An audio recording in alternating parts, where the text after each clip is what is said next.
of the human rights, campus, community, sustainability. We host these every month between all the different campuses and connecting all the different islands to begin discussing some of the important issues that are taking place at the island level. And today, one of the important issues that we're going to be focusing on is the UN Sustainable Development Goals. The UN Sustainable Development Goals is actually a process that's being developed right now at the United Nations, and we're in the final year of negotiations.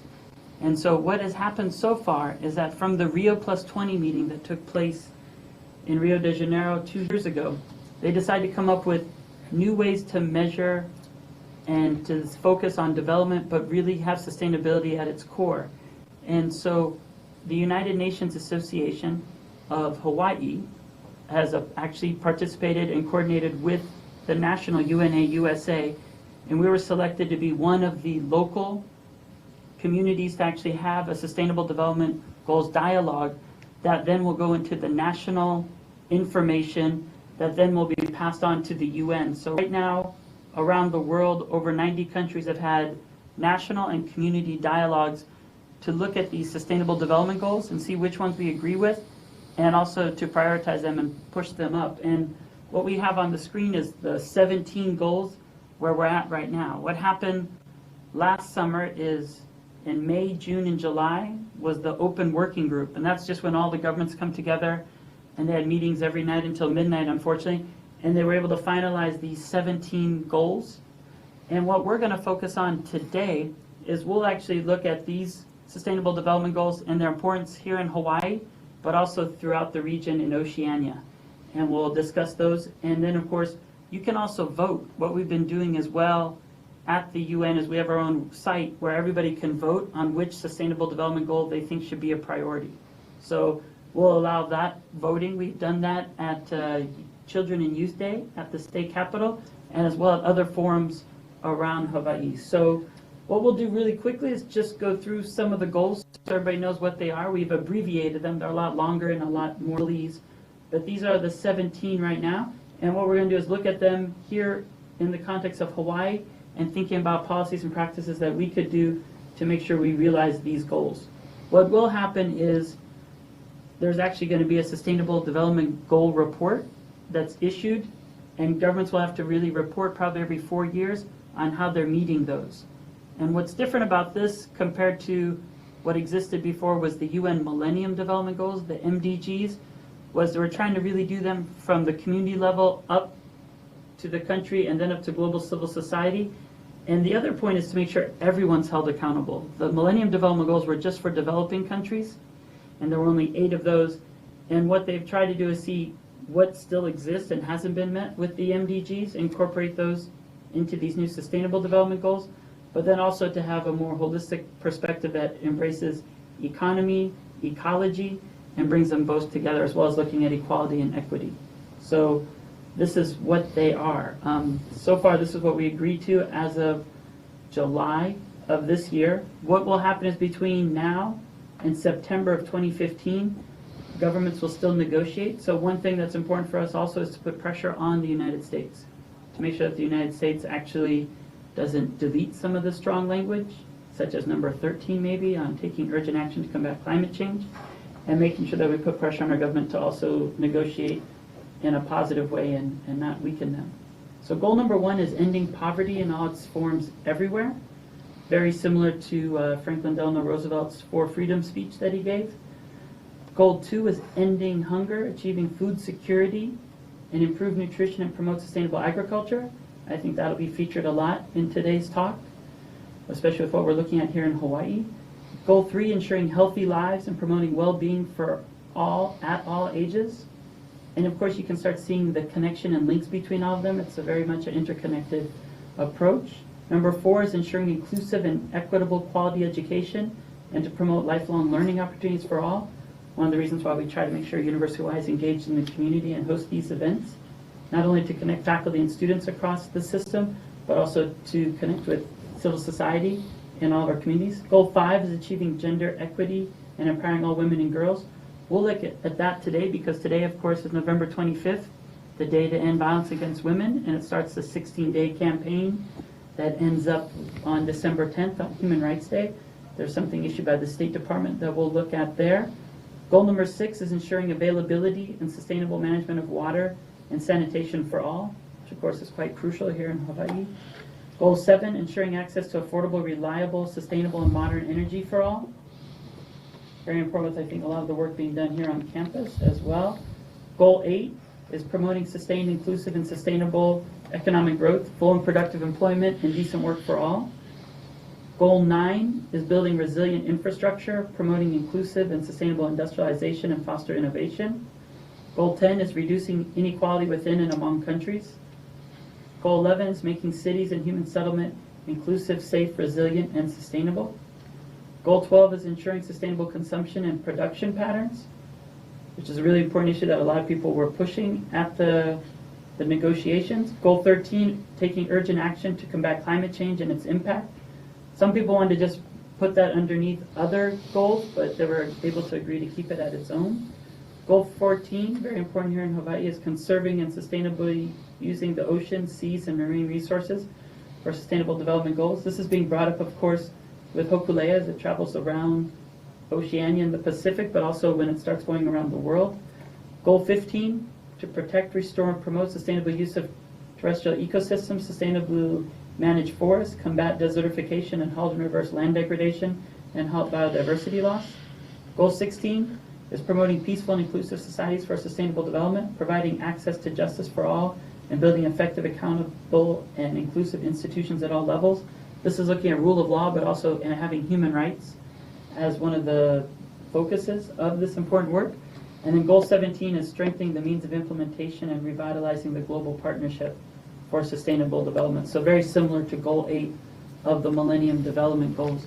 And what we thought we'd do here in Hawaii when we were selected was we've had a couple of different events. We started with a film festival at the Doris Duke Theater looking at, was featured climate change. The key film was actually Vilsoni Heroniko's film looking at Oceania and how climate change is being impacted around the Pacific Island states and the issues that they're facing. We also had the Children and Youth Day that was at the state capitol to raise awareness among our youth about the SDGs and allowing them to choose and vote which ones they are prioritizing. And one of our members, Chris, is doing a great job at compiling those. We also had UN Day on October 24th. And I know there's a great event in Hilo, and that's why we're really happy to combine today that way. And then, of course, here on Oahu, we had a great event as well that was able to focus on the Sustainable Development Goals, but also the work of Eleanor Roosevelt, which was very much involved in many of these SDGs to try to make sure they were actually realized in the United States decades ago.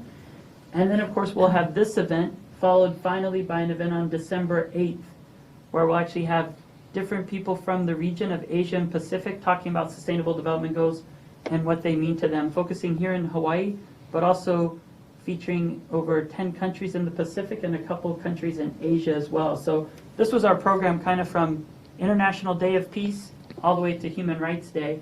And today, of course, was important to bring students and faculty together as well as community leaders and elected officials to talk about the SDGs, not just in a theoretical sense, but why it's important here in Hawaii. So our first speaker that we'll have is our elected member of council on Kauai. Gary Hoosier has done a lot of progressive work here in Hawaii. Really, I would say an agenda that matches the Sustainable Development Goals in a very important way. And that's one of the important parts as well as engaging local officials as well as national to make sure that these SDGs aren't just something at the global level, but that they're part of our policymaking and program decisions that we do here. Next, we'll have Hilo UNA chapter sharing the important issue of climate change in Oceania and looking at actually displacement already of people, that climate change isn't something in the future, but actually something that people are facing now and already having to move, and the issue of internally displaced as well as statelessness, and looking at climate change from a human rights-based approach.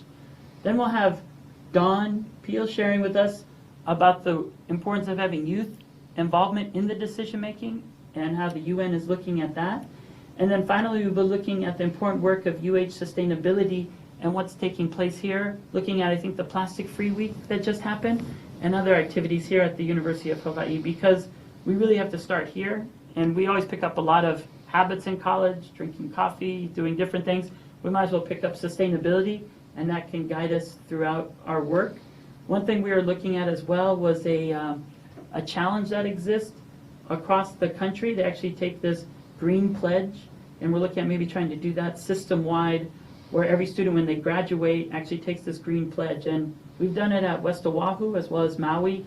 And the great thing is when students do this, they pledge that whatever graduate school they go to or whatever job they take, they'll ask them how they incorporate sustainability into whatever future work they do. And the exciting thing is any student that actually did it, all of them got their jobs because they weren't just there like answering questions, but they said, "Are there any questions you have for us?" Where most people are just like, "No, I just want to get out of the interview." And they're like, "Actually, I took a green pledge. I really care about sustainability. What does your company do?" And it ended up being a great entryway for them to actually not just become a new employee, but actually teach the employers about sustainability and get them to live a lot better and to reduce waste and to be more environmentally conscious. So we'll look at all these things today, and I really just want to thank everyone for participating, and I'll first hand it over to Gary Hoosier. Well, thank you. Mahalo, thank you so much. Good afternoon, Joshua. Thank you very much, and aloha to those of you in the room and around our state, I guess. Yeah.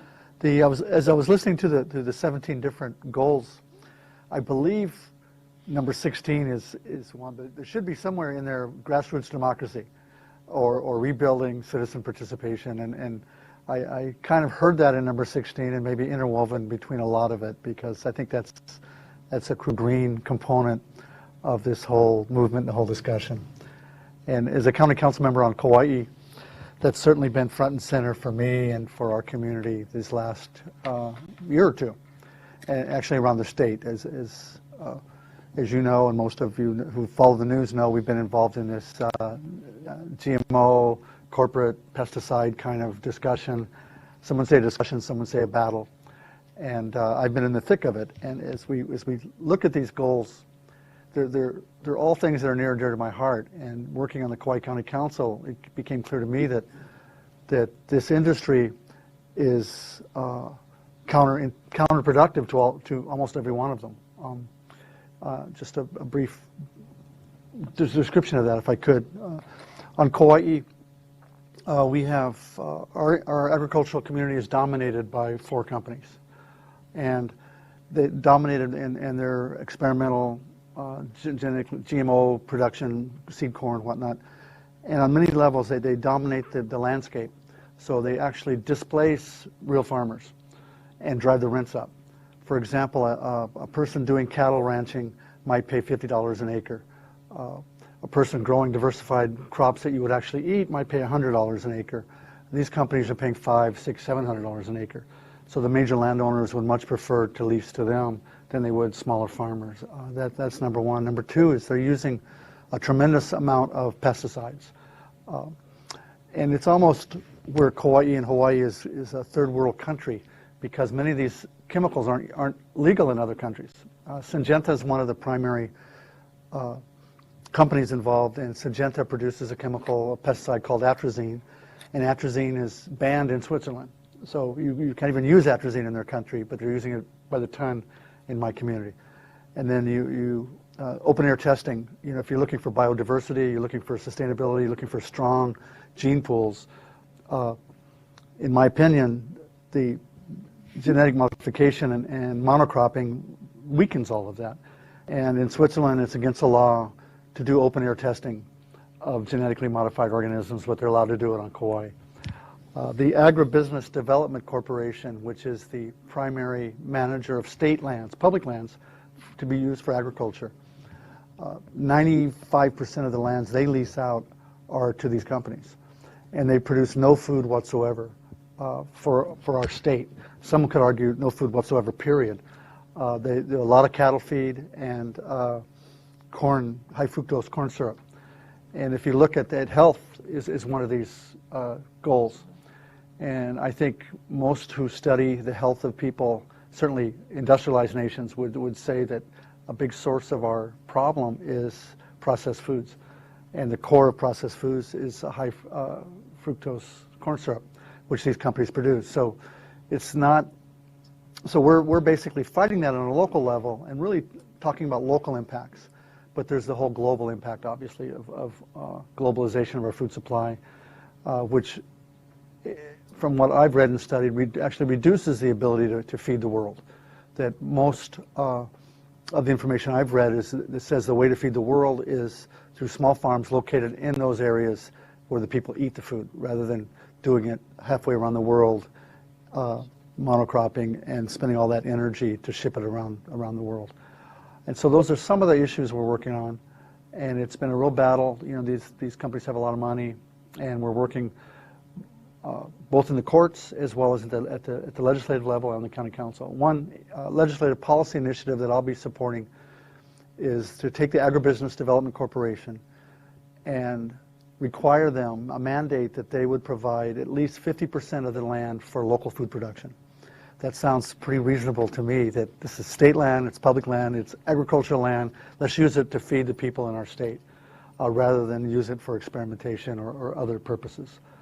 And I'm happy to talk more, answer questions, or... Actually, I know there's one thing, because we actually featured it, I think, last November when the vote really did come down. Mm-hmm. And so maybe you could just share, like, the idea behind the initiative. Okay. And the law that was proposed, and then why it was proposed, and then what was the response, and then maybe we could do an update in the sense that Maui is like 1 year later, but another initiative, and maybe Hawaii was at the same time, so we can discuss that. And Right. I think those deal very much with goal number 2 on ending hunger and achieving food security in an important way, as well as the healthy living. And I'm happy to, I learned more about this industry and this topic in the last 2 years than most do in a lifetime, I think. So 2 years ago, when I got elected to the Kauai County Council, people in the community were telling me, Gary, we're concerned. We're concerned about pesticide use. We're concerned about GMOs. And so I started asking questions. And I'd call the companies in we'd meet, the 4 or 5 companies, and I'd say, people are concerned. Tell me what pesticides you're using. And the companies would, first of all, say, no, we're not going to tell you. Then they would say that it's public information. And it's not public information. And so the more I dug into it, the more I realized, the more I found out that these are very bad stuff. 22 different restricted use pesticides. Real farmers don't hardly use them at all. I mean, Roundup, a lot of people use Roundup, but they're really the federally regulated. They're using them by the tons. And so the more I found out, the more questions I had. And so I put together a bill working with the community. It literally started, and I'm very proud of this, that in people's living rooms. So we'd go, my young people between 35 or 25 and 35 would ask me for help, and I'd say, well, there's only so much I can do. And so through a series of living room meetings, we put together this piece of legislation that started at its core as disclosure. Because if you don't know, you don't know. You don't know how to deal with it. You don't really know how to examine the impacts unless you know what people are spraying and using. So we simply asked, tell us what chemicals, pesticides you're using, how much you're using, where you're using it, and telling us what crops you're growing. That was a big component. Then there was a buffer zone component. If you're going to spray this bad stuff, don't do it next to schools, hospitals, houses, or sensitive environmental areas, streams, coastlines.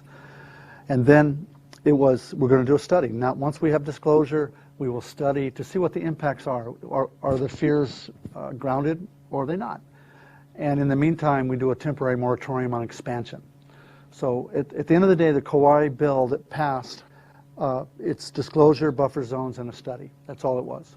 And they sued us. The 4 of the largest chemical companies in the world sued our community for the right to spray poisons and not tell us about it.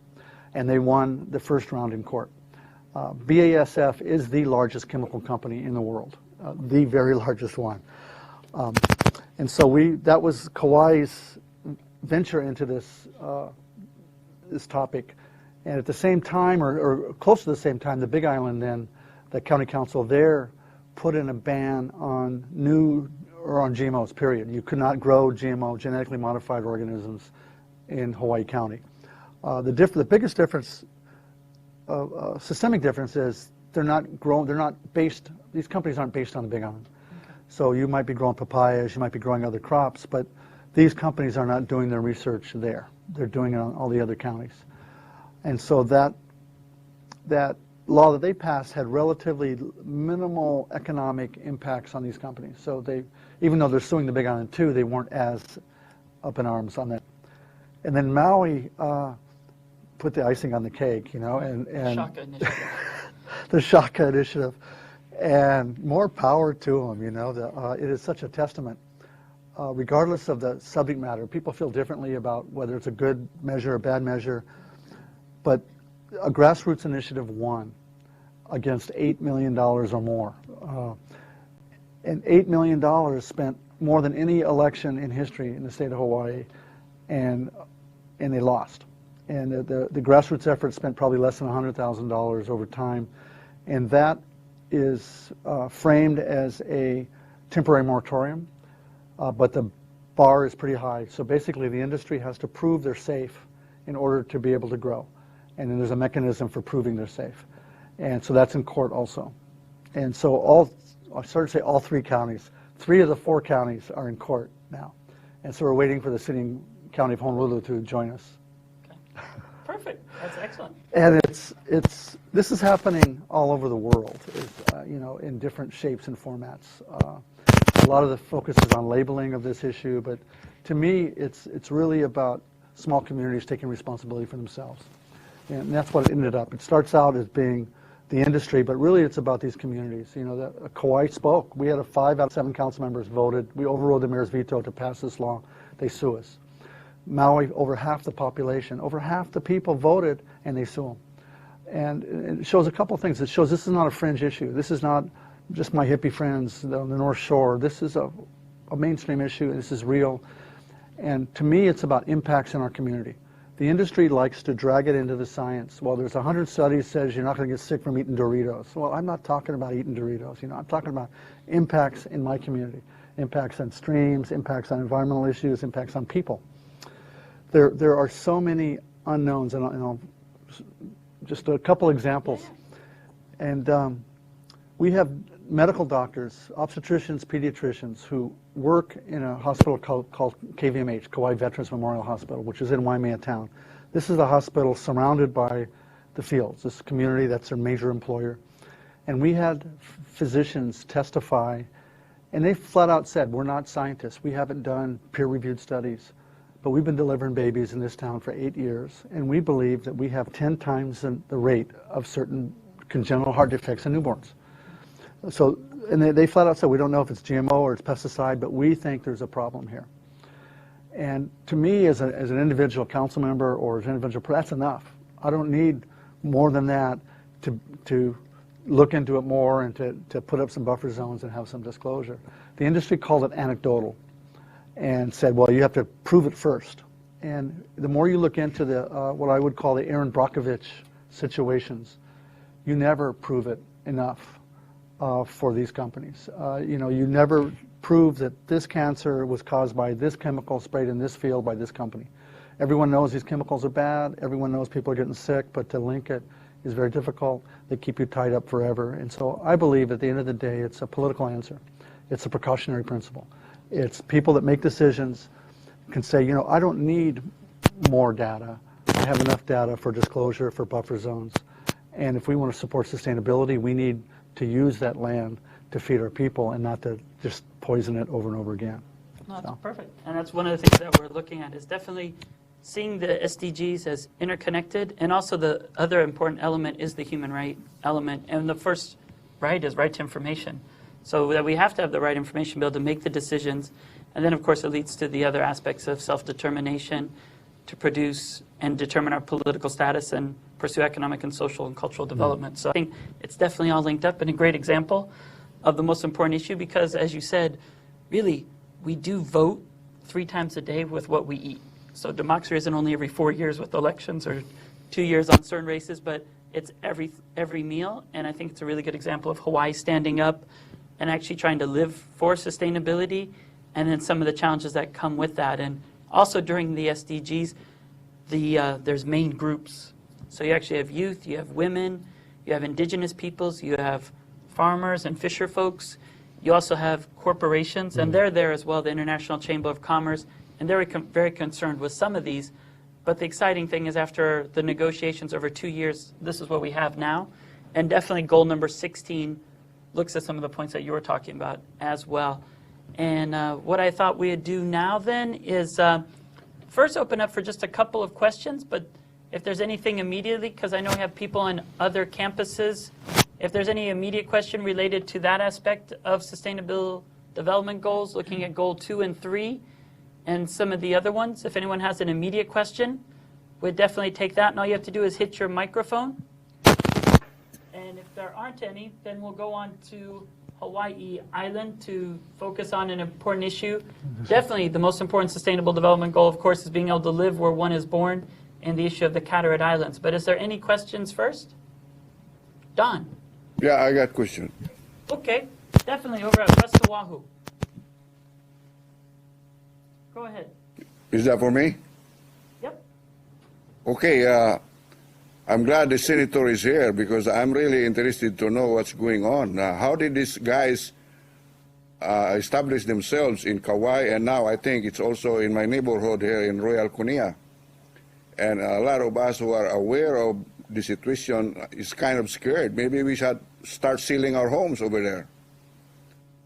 So we need more education as far as Siginta and all these outfits they are already here. We need some help, and I think the senator here have his eye on the ball. And I was wondering if there's any way we can mobilize the whole Hawaii in this case. You know, this is practically, in my opinion, is an infiltration of our way of life here. Okay. Yeah, I agree, and thank you very much for the question and for your consideration. You know, I served in the Hawaii State Senate for 8 years, and now I'm on the council, but I really enjoy doing the work that I do. Why you're a senator, I think. Why did you guys allow these people to come in here? I mean, you are doing all the laws here in Hawaii. How in the world that you got clobbered? I think what happened is they creep Have you in. been bribed? No, Has sir. there been You believe money me? passed by and so that you get elected or something? No, I think right now the way the law works is that there is virtually no regulation on farms. And these companies call themselves farms rather than industrial experimental operations. Okay. On Kauai, we just passed another new law where we created a separate category for experimentation. They're different. We're taxing them differently. So I think it just snuck up on a lot of the legislators. You know, on Kauai there was one company, there was Pioneer, then there was a second company, and it's a matter of scale. When they're only in 100 acres, nobody notices them, and now they're on 15,000 acres on Kauai, and all of a sudden it's there. But right now, I think I agree, it's a little bit too late in some respects, but we still need to be focused on the state legislature and on the county governments to step up to the plate and require at least disclosure and buffer zones for the pesticide use. And I would argue to go a little deeper than that, but at least at the minimum that. But they're really growing, and you know, they talk about the jobs, but a lot of the jobs are done through contractors, the Kelly Services type of thing, where they're not really full-time employees. They're seasonal employees, and they're not even employees of those companies. They're non-union. ILWU tried to organize them and wasn't able to do it. And the worker safety is another big issue. I've talked to workers who have told me stories, just like we're talking here today, about mixing chemicals and corn seed by hand without gloves, and then they got sick. But I agree, sir, it's an important issue, and unfortunately they did creep in and get established before we were able to regulate it properly. So, good question, but it's important to see, of course, the issues that are being taken up, and in this case, the council member now in Kauai was pushing for these bills to then, of course, actually recognize our basic human rights, and more importantly, try to get the right information out there. So definitely good questions, and spirited, as I always appreciate, from West Oahu, and important to focus there on the leeward coast about what's going on out there. Most people don't focus on Kapolei enough, but there's a lot of things happening, so I definitely think good points. Any last follow-up? Yeah, Professor, I'm very concerned about this because I don't know Hawaii. The way I know Hawaii before is no longer the Hawaii that I know right now. And so I think for some reason we got to regroup somehow and see what the problem is exactly. I'm a taxi driver, and I have a lot of these guys riding on me, and they are telling me all kinds of horror stories that there's some doctors going in there checking all their health situation. And so, and most of these are Filipinos. I'm a Filipino, and I'm very much concerned about this because, you know, it's their breed of life, of course, but, you know, their means of living because they have no more farm of their own. But the point is, are they being taken care of properly? And on the other side issue here, I want to ask what is the role of the university in this case, Professor? Where do you stand on this? Okay. You want to go? First of all, I would say that the reason we were able to move these issues forward on Kauai, Maui, and in Hawaii County was because the citizens, the people in the community demanded it. They came up to me and said, we want you to do this and we want to help. And so I'd be happy to work with you and others in the community to in any way I can. So that's number one. Number two, the University of Hawaii College of Tropical Agriculture and the Farm Bureau and the Department of Agriculture all are biased toward big ag. That's just the way it is. I mean, I can't say any other way than that. We all have our biases. They are biased toward big ag and toward technology. And we have to figure out a way to change that bias or at least get some equal ground to other forms of agriculture. Secondly, one of my biggest disappointments as a politician, as a senator, as a council member, as an activist in the community is the lack of involvement by the University of Hawaii students and faculty out there in the community. I mean, you might get it in the classroom, but I don't see it in the community. I don't see it at the legislature, and I'd like to help facilitate that and try to make that more too, because there's a tremendous amount of power and influence in this campus and in campuses all over, and we need to somehow organize that and motivate students. I don't know if everyone's just too comfortable or what the deal is. No, I think it definitely comes up in most of the classes that I teach. We talk about the issue of sustainability. We always have Earth Day events. We actually are on our 15th annual Earth Day event called Ecological Ethics, Activism, Justice. And each one of those always has a component. We actually started it on Maui. We actually brought Kasawa from Burma, and he was the one that brought the case against Unocal and Texaco for the pipelines they were laying, connecting all the environmental and human rights issues. So it's definitely a big, important part. I agree that the university does tend to go towards the larger side. And students and faculty, I think that's one of the things we should do. We always have service learning in class as well for you to get out there and try to test some of your theories we talk about in class and to take action. And there's definitely been a lot of work that has been done. Center for Hawaiian Studies, of course, is probably taking on the largest share with the GMO testing of the kalo, and work by Walter Ritti as well. And I think a big action, of course, was last year in January when Vandana Nishiva came out from India. We had a standing room only and really did a lot of community work and talks around the entire state of Hawaii as well. So there's much more that needs to be done, but I would agree that faculty and students could be out doing a lot more, and we'll hopefully discuss that as well with one of our speakers as we get close to the end. There's a lot of things going on, and we should have a much more vibrant group at West Oahu campus and other campuses as well. So we'll just stop there then, and I want our great group at UNA Hawaii over on Hilo to be able to share the story of climate change and its impact on the Carteret Islands, if that would be okay. I had a question about some. Sure.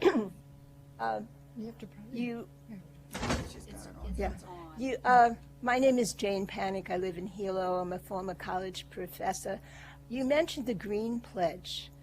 It seems to me if the students were doing that at graduation, it would engender a lot of interest and it would make the community more aware. It's discouraging what you say about the universities not being involved, and I'm afraid too much of that is tied up with monies they might be getting for research. Are there universities that opt out of that money? There's actually some great programs. They have a monthly program out of Bard College, and it's connected also with 350.org.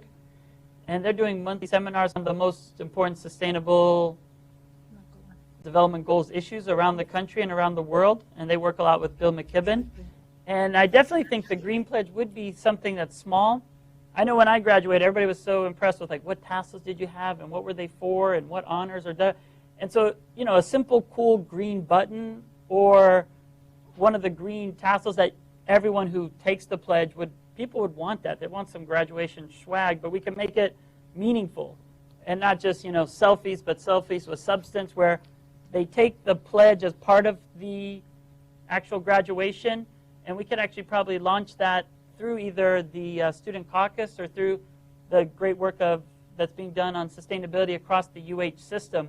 But it's just one small program, but I agree, it's symbolic, but it could start things. And in the classes that we've done that in, like I said, students were actually getting more employment by actually mentioning the environment. And I think we could look at doing that systematically. It was just one thing I found with the founder of it and talked with them about it, and they said, could you try to do it on a couple campuses where you're teaching? And a couple of valedictorians were in my class, so then they did it as part of their speech.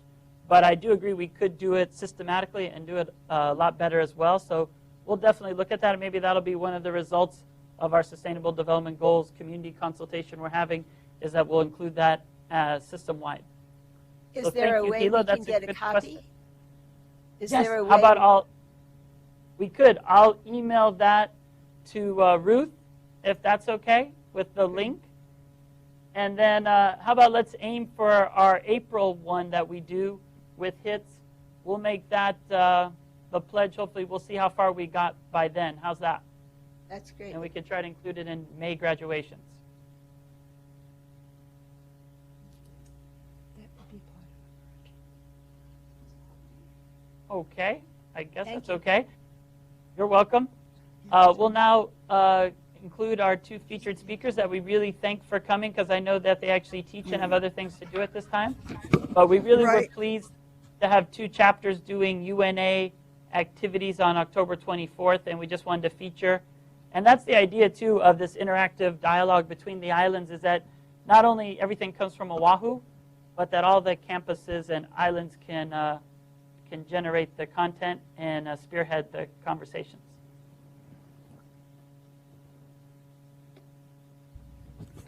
I would like to introduce Steve Hanks and Jacinta Helen, who are from, well, they'll tell you where they're from and what their project is, and we're so happy to have them today, and thank you. And they took off time from their jobs. They at took Honoka'a off time High from their School. jobs, and I hope you're getting paid vacation pay. So I think our microphone is on. Can you It's hear loud us and over clear there? over here. Okay. Yep. We did have some slides. I see your computer is on the screen. I'm not sure if we can organize that or not, because it's not my strength. But anyway, we can They just will. talk if nothing else. Because I've seen your slides when you were practicing during the Oh, you video, did? so they should switch it in the back. And I saw some stunning Okay. natural beauty of Oh yeah, the Pacific. let me just so quickly just see if there's anyone back there. Otherwise, won't be able Don't you to. need help? if you want to just keep talking, we'll arrange that on both sides, okay? Okay, great. Well, greetings, and thank you again for having us come on today and share a little bit of our story. My name is Steve Hanks, and this is Jacinta Helen, my wife, and we have been teaching at Honoka'a High School here on the Big Island for the past, almost 20 years now. We came in 90, I think this is my 20th year at Honoka'a. But I was a Peace Corps volunteer in Papua New Guinea in the early 90s, and both of us were teaching there. And Jacinta happens to be from this little atoll in Papua New Guinea called the Carteret Atoll. And so really the story of climate change has been part of our married life for for all these years, and of course for her life, for the past almost 50 years now. So we came to tell our story, and our friends here in Hilo invited us back just to share a little bit. I know we're kind of short on time. We actually have till 1:30, so we're okay. You Yeah, have okay. some time as well. You have two others, so Okay. it's fine. Okay, great. Our technical people have disappeared. Yeah. So do you know how to make it? Our technical person is not here, so I can't, I'm not sure. Is that your computer? Yeah, it's Maybe. it's plugged in, but it's, No problem. They're going to call from here. So if you just want to talk slowly yeah, and okay. begin discussing a little bit, we have All the right. technical people here calling there. So, Okay, great. and I did see it up before, so I'm pretty sure it'll come up Yeah. again. Okay, great. So we have just a few more things about us. We have two daughters that we have adopted. They're also from the atoll. They're relatives of Jacinta's. They are in 5th grade and 8th grade here in Honoka'a. And then we also raised Jackson. So we've had, and he's graduated from Honoka'a High School in 2004. So we've been kind of longtime members of our community. We've been giving this presentation in various forms for the past 20 years, and just have received a lot of support from our community in Honoka'a, and of course now with our group here in Hilo. But the story for this presentation really was, just sharing a little bit about this one specific case. We're teachers. I'm a math teacher. Jacinta teaches in a special education classroom. We're not scientists about climate change. It's just kind of our observations over the years, and just kind of telling the story of this one particular group of people that, of course, we know very, very well. And I think what you can kind of take away from it might be just kind of how there's so many islands and so many groups of people, but here's just kind of one case study. So the goal really, the story of the Carteret Island really begins with the beginning of the plantation in about 100 years ago or more. It's such a unique story because you have foreign occupation that has taken place for much of the history of the last 100 years, followed by a war, the Bougainville crisis, and the struggle of the people to have be independent. Oh, we got some technical support coming in. And then optimistically now, just recently, the resettlement of this group of people and their, as they now have looked to some of the other islands, specifically the main island of Bougainville, to resettle the people there. And that's kind of the story that we're hoping to tell here. All right. Hey, There we great. go. So, you know what we're going to have to do, though, is you're going to have to help me turn the slides, and then when you have a few things to say that you can. So Jacinta's going to help with the manual slide turning. Can you see the picture of the? Oh, We're you can. absolutely Okay. clear right now. So we're ready to go together. Okay, great. Thank you. All right, so let me keep track of time here. So the first question Yeah, how is. about- Go ahead. The first really question is kind of where is it? So the Carteret Atoll is in Papua New Guinea. We fly here from Honolulu, Hilo to Honolulu to Brisbane, Australia, up to the capital city of Port Moresby, and out to the province of what was the North Solomons, which is now the autonomous region of Bougainville. And towards the north of that island of Bougainville, you see Buka Island, and making a 45-degree angle out from the Buka Passage, if you can see that, 70 miles out is this little atoll called, on that map that you see there, the Tulin Islands, but that's their local name for it, but if you looked it up on Google today, you'd find it as the Carteret Atoll. You zoom in on Google Maps, you see this atoll. It has about 5 or 6, I think actually 6 islands, now 7 because one of them has actually literally been split into 2. And our atoll, Puel Island, is at the very bottom, kind of right. Sorry.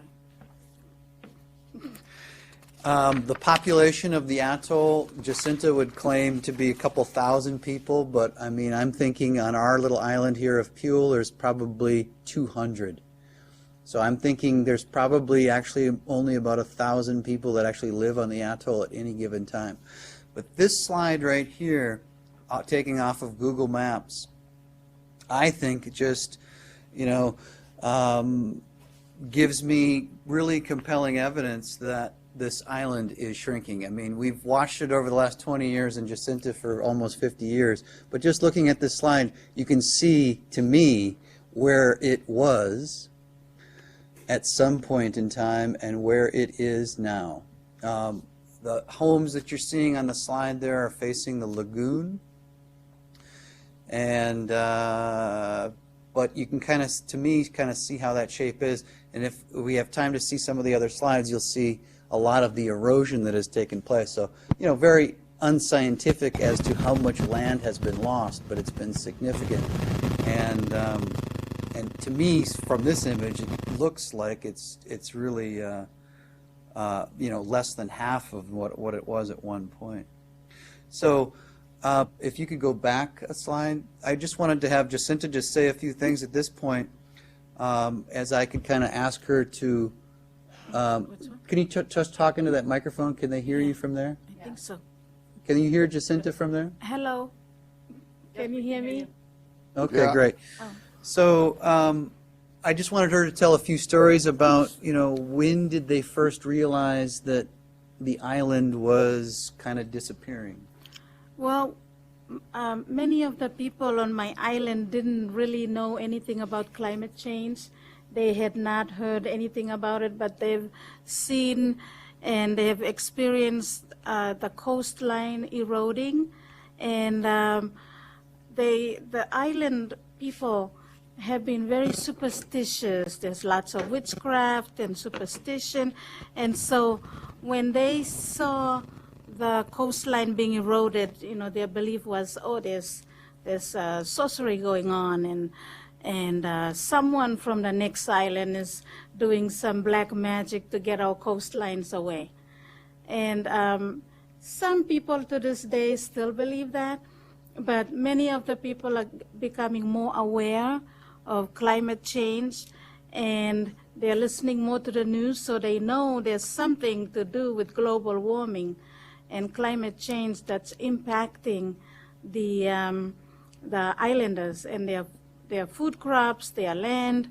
I know that at least every 2 years we have to move our houses inland because the water is right there. The waves are crashing right in the front of our houses.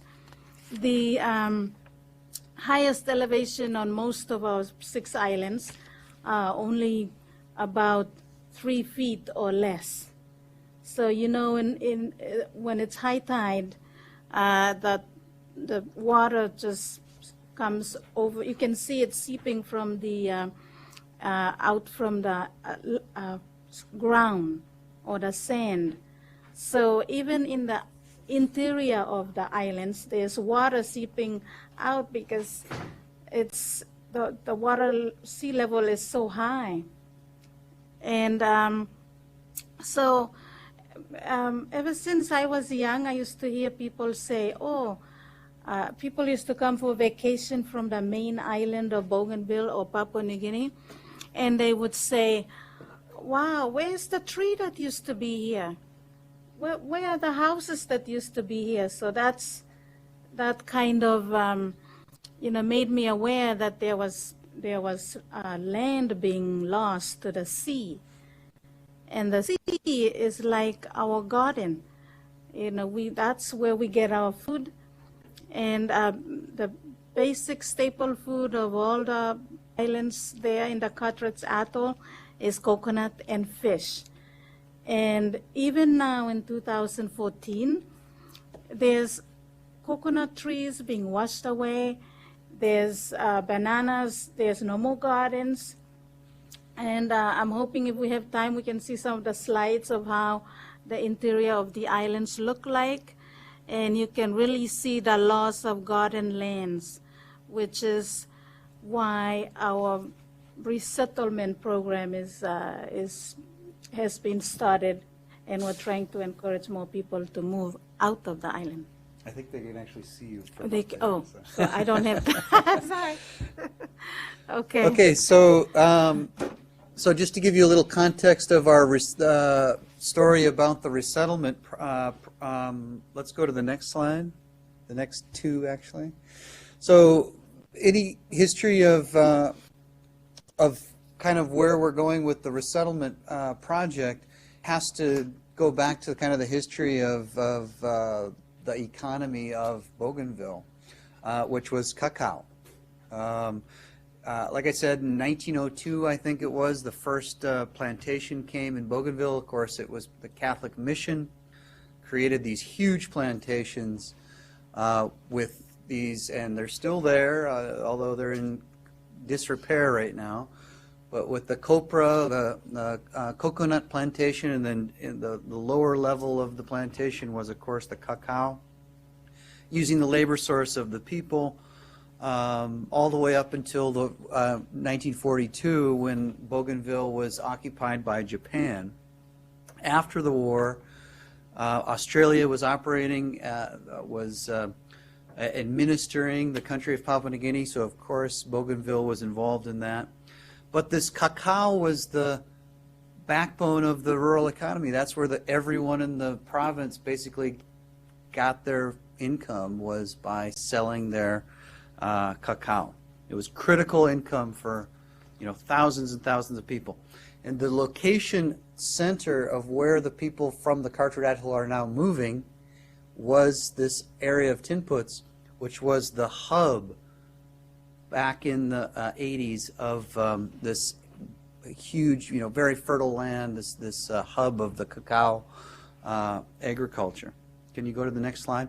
So just to give you an indication, up from the time of independence in '75 up until the Bougainville crisis, this war that took place in the late 80s, Bougainville, you can see in this slide, was that dark blue line, and the second largest producer of cacao is the dashed line below of East New Britain. And you can just see how that economy was booming.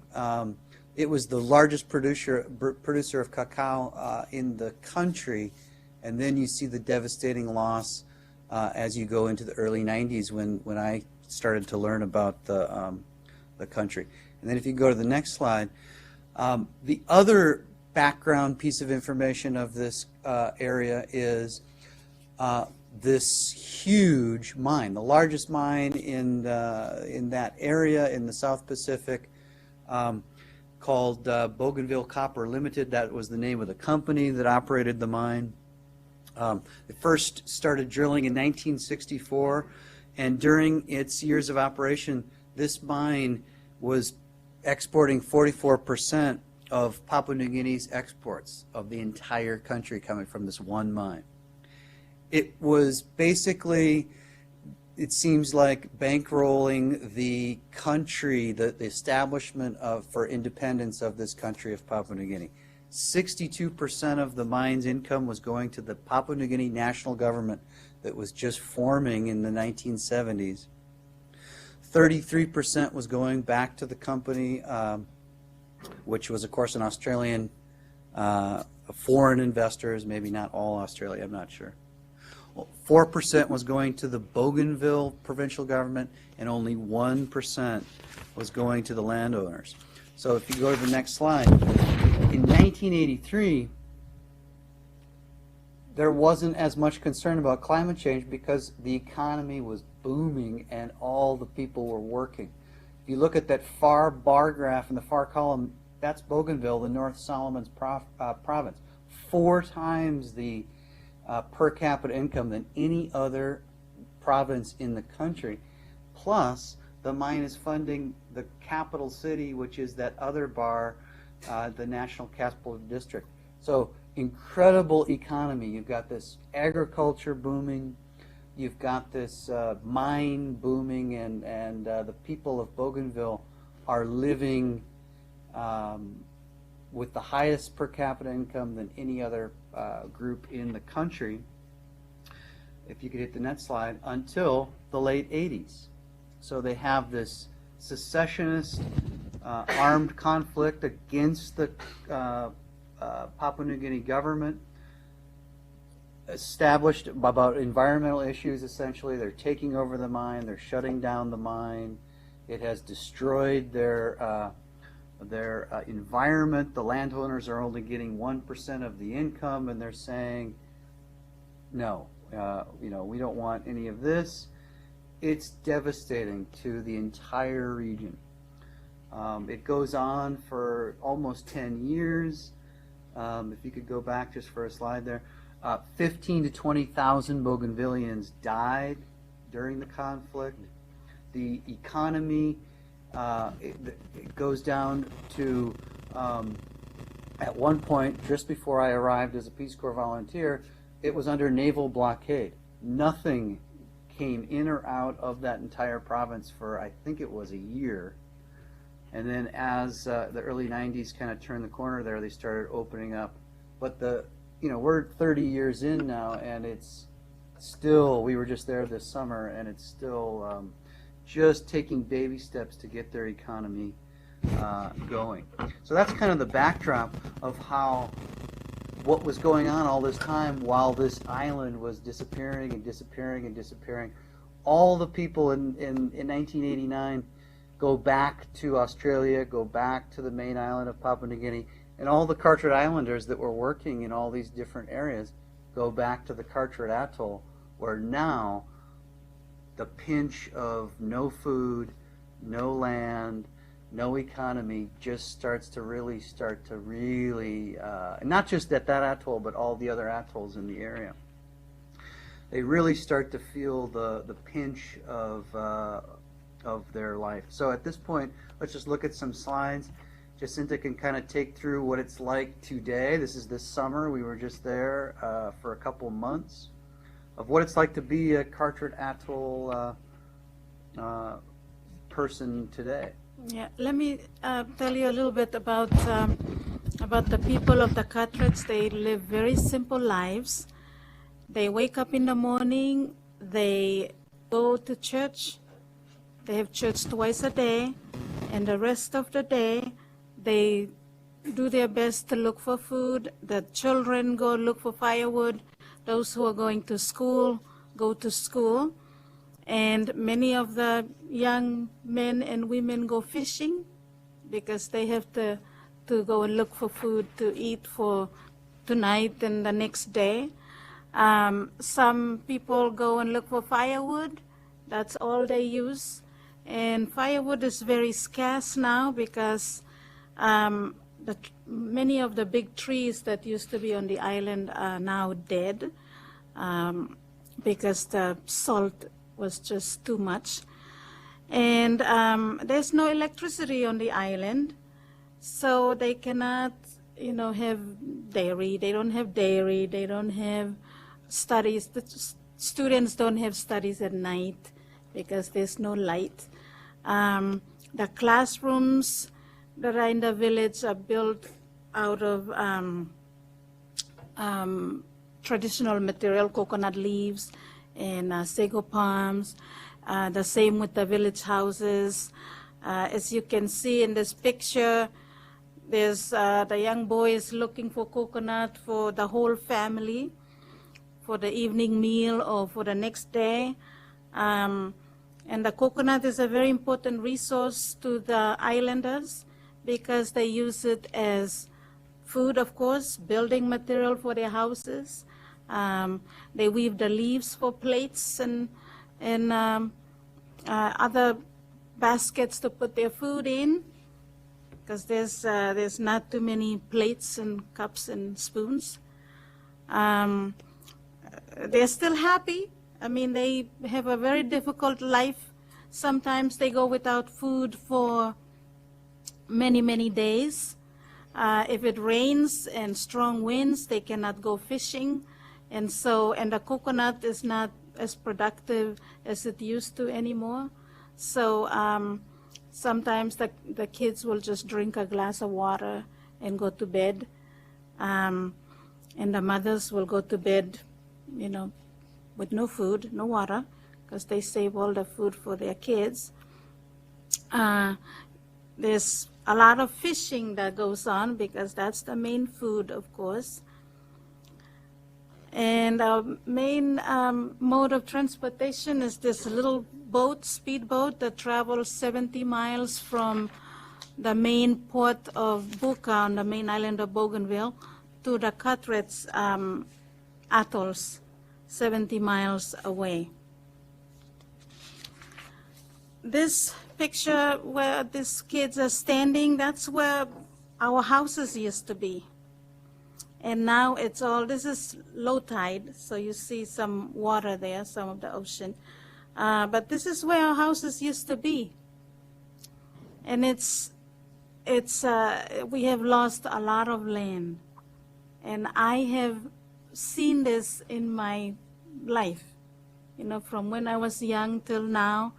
Every time I go back, there's a coconut tree fallen down, or a pandanus tree. We have very few nut trees now that grow on the island, and it makes it very hard for families to feed everybody. You can see these kids, their little stomachs protruding out. It's malnutrition because there's no vegetables that grow anymore. The land cannot sustain any gardens. This is an example of a classroom that I was talking about. The students don't have desks. They sit on the sand. And we send school supplies from Hawaii. Our Honoka community and the other communities in Hawaii have been very supportive, and we've collected school supplies and we send them to the village schools. And they are very happy. They are very happy that they have their traditional classrooms and paper and pencil. The village people still carry on their traditions. This is a boys' ritual. And because they have these kinds of rituals, they can deal with climate change a little bit, instead of being depressed all the time about not having food, not having building materials for their houses, or having very little thing to do. They can still have their rituals and be I was happy. going to add to this slide too that the Carteret Atoll is one of the only places where that cultural aspect is still going on.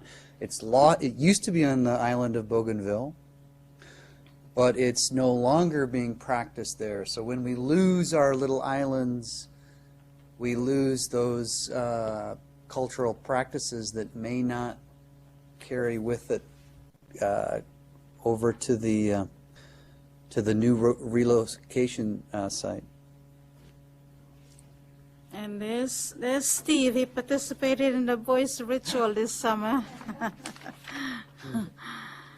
And we fed the whole village for 3 weeks. All the 100 to 200 people on this island, we brought in rice and flour and sugar and meat and pork and fed everybody for this time, so they were happy because they had some food. You can see the rocks there. That's the land that was lost, and now it's only the rock foundations on the coastlines of the islands. You can see the other islands in the distance, They're all facing the same problem of losing their shorelines. This is us feeding the people, and when we left, they went hungry again. We're just gonna run quickly past these slides. There's the kids who we worried about the most, so we made sure they had some rice. Oh, I think we'll skip that one. We're running a little bit short. Of time. okay. We had a little video clip here, but it's all right. I've seen that one. That's a really good one. I know we do appreciate all the points about the salinization and the destruction, of course, where no crops can grow anymore because it's the seeping underneath. We've heard about that. And we really appreciate all the insight about what's happening to the island. So definitely please keep sharing a little bit, and then we'll have our last two speakers. But Yeah. the slides are great, and thanks for the firsthand Let's go to accounts the for what's happening. relocation climate change. project. It's not going to the... Oh, okay. Next. You're gonna talk about this? Just a slide here about, that's what the interior of the island is looking like now. The water comes up through the middle. The gardens area was there. Obviously, it's devastating.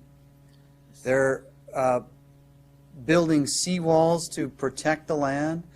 This one here is made out of giant clamshells, which are just like that. They're very, very big. And this is me sitting on top of that seawall. So you see elevation's about 6 feet. It is entirely because of that seawall. Okay, so just before we close here, I definitely want to talk a little bit about the resettlement. The story of this resettlement really is a wonderful story about this particular woman. Her name is Ursula Rakova. She's the executive director of Tulele Pesa, which she just received the United Nations Equator Prize. Jacinta and Ursula went to New York City, and Ursula was awarded this prize at the Lincoln Center, and we were just absolutely thrilled that her efforts have been recognized, not just in that award, but in other grants as well. The project is really to resettle the islanders. And she's traveled the world trying to solicit money and trying to make this project happen. She's just worked absolutely tirelessly to make that happen. But what is amazing about where she's at right now is that basically she has almost kind of put aside her trying to cater to all of the grants, and basically has just tried to open up her own cacao export business. So basically she is now trying to go back to where they were in their economy, recognizing that if they reclaim that Catholic plantation land under their own project, that they can clear the land, get the cacao going again, use the export money from the cacao to pay the farmers that will be coming from the Carteret Atoll to this location, and so that they'll have some cash income like they had before, and then some of the money from that export that she will then use to build the infrastructure that they will need, the extra classrooms in the schools, the hospital needs an upgrade, and various parts of the infrastructure there. So we're very, very excited. We were just there. We spent a week at the location. That's an image right there of a typical house. It has some Western framing. The roof is just like our tin roof here, where they can collect water into a water tank. But the thatched roof siding matches kind of the local community that you would find there in tin puts. So they're trying to kind of balance out. That's landscaping shade cloth there, or greenhouse shade cloth that they're using as a window. And it's being built by the local tin puts builders. So they're really trying to incorporate the local people in their community, trying to match this new community with the surroundings, and use that old economy of the cacao, now run by the Carteret Islanders that are going on. So they're going on to this Catholic mission land. So the Catholic Church is basically allowing them to reclaim that mission land that I spoke of at the very beginning.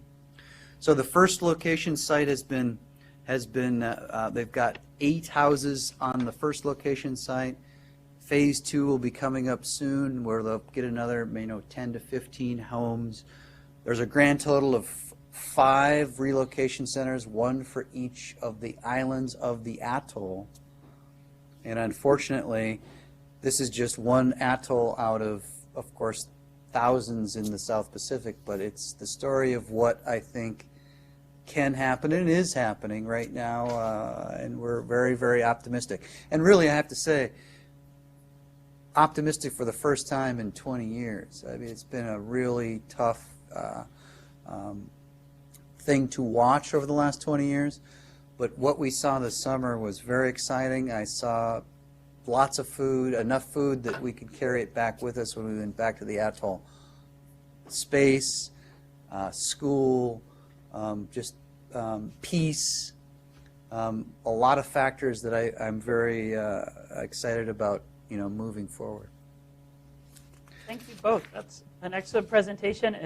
I actually was at the Lincoln Center. We were there for the People's Climate March on that Sunday.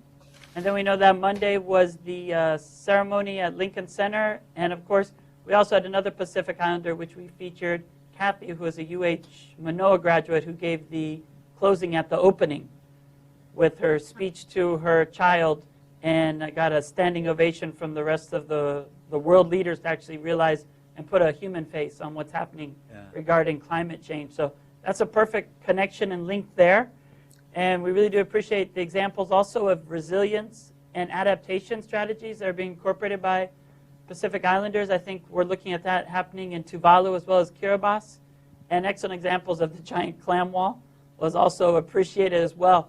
We'll go to our next speaker, who's going to talk about sustainability issues here at UH and what's taking place there. And then let's have some questions towards the end. And that'll round out our sustainable development goals here in Hawaii and Oceania. And we'll move forward. But thank you, everyone, so far for all their contributions. Hi, I'm Kristen Jameson. I'm sorry, yeah. Great.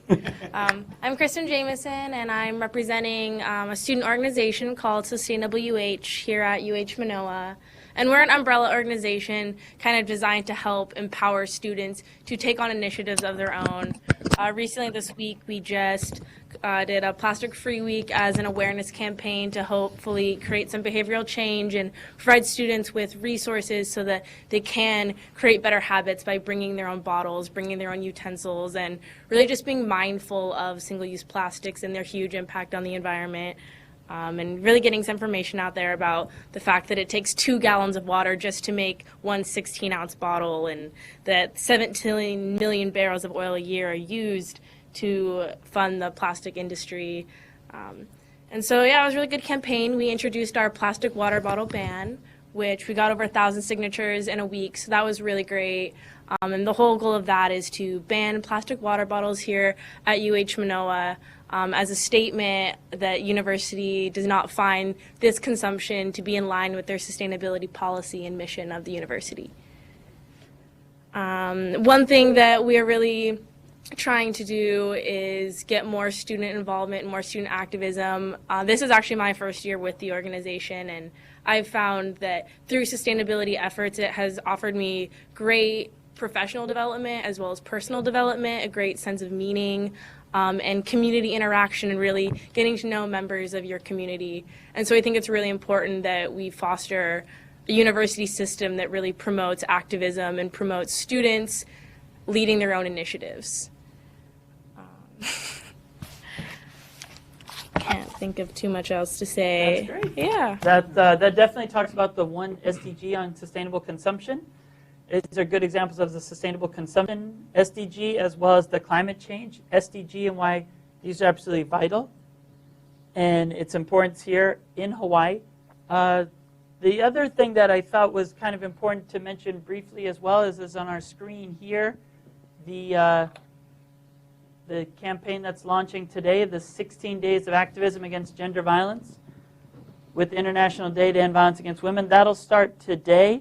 It'll be a 16-day campaign that will actually go all the way in through December 10th. So this is one action they're doing with UN Women. With it says you're invited to Orange Your Neighborhood. And looking, there's of course a statement by Secretary of State Kerry. But this is one campaign that students are organizing and doing at West Oahu campus and other campuses to focus on that sustainable development goal in many ways. And then I thought, if there's any question for our two speakers that just happened, let's open that up and then wrap up with a couple of brief statements about what's going around the world related to the important issues of sustainable development goals.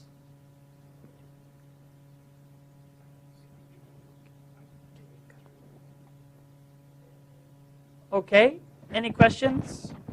If not, then we'll have one presentation that's also looking at the UN and youth participation in the United Nations. And Don Peel will talk about that, or I'll click it if you want. And so what we really can look at as well then is the important aspect of youth involvement in sustainable development goals. And they're, of course, one of the major group holders that participate as well. And, of course, there's one more event that happened that was kind of big at the UN. That was the UN review of the United States at the Committee Against Torture. A lot of issues were brought up there, and I think that's kind of an important thing that you can look at. That'll come out on Black Friday. The report will actually be released. So here's the slideshow that Don will share as well, talking about youth participation, the UN and human rights. Yeah, I thought I'd start out with sort of going back and sort of seeing the evolution, the advancement of the United Nations, because that whole thing started because of the atrocities of the wars, and the Declaration of Human Rights came out in 1948. Go ahead. Oh, go back, sorry. Getting way ahead of me here. And actually go back. Yeah. The environmental aspect actually didn't come out till 1964 when Rachel Carson published her Silent Spring, which was about the DDT, side effects of industry. Go ahead. And it wasn't until 1972 that the UN actually brought it to a global scale, and that was through the environmental program. And then it escalated up into the Bertland Report, which was Our Common Future, which actually mixed development with environment. That came out in 87. And this is to do with the whole sort of paradigm shift where you go from the thinking economics and you do the balance between economics, environment, and the social aspect where you get sustainable development at the middle. So you take all three. And that came out in 1992 at the Earth Summit. Agenda 21 was an inclusive global community where there was 178 countries that ratified this Agenda 21. And within Agenda 21, you saw a real important point on the strengthening roles of major groups. And there you see women on top, children and youth, and indigenous people were traditionally never in the mix of policy making of global and even at local levels. So the United Nations got together their at the Millennium Summit, developed those Millennium Development Goals, which end next year, and we've heard about those. And then the UN also, to sort of intensify this movement towards the paradigm shift, declared 2005 to 2014 as the decade for education for sustainable development. And then at the Rio Earth Summit, which was Rio plus 20 in 2012, as Joshua mentioned, they really wanted to do a more bottoms-up approach. And the latest report coming out of the UN is this power of 1.8 billion. This is the number of people between the age of 10 and 24 years of age that have a real key to transform and take their destiny into their hands. So this is a great resource to really focus on. And then going back to the United Nations Association is a national grassroots network that's actually worldwide, but the U.S. has really supported what the UN is doing. And there's local chapters, which happens to be a local chapter here and in Hilo.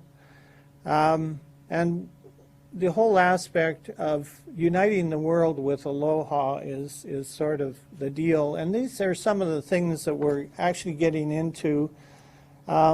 There's many things that people can be involved with the United Nations Association.